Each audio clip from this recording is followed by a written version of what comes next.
అందుకే ఆయన ఈ లోకంలో సేవ చేయించున్నప్పుడు ఆయనకు బాప్తిస్మం ఇచ్చిన యోహాను ఏమని పరిచయం చేస్తున్నాడు? యేసయ్యని లోక పాపములను మోసుకొని పోచున్న దేవుని గొర్రెపిల్ల.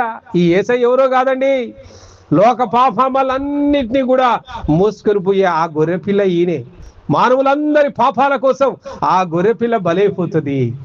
ఇక ఆ గొర్రెపిల్ల రక్తం గార్చిందంటే మానవుల పాపాలన్నీ కూడా శుద్ధీకరించబడతాయి. ఎవరైతే ఆ గొర్రె పిల్లని యందు విశ్వాసం ఉంచుతారో, ఆ యేసు ప్రభు నమ్ముతాడో, ఇక వాడు రక్షించక నిత్య జీవం పొందుతాడు. హల్లెలూయా. రక్తము చిందించకుండా పాపము పోదు, పాపము పోదు, పాపము పోపు.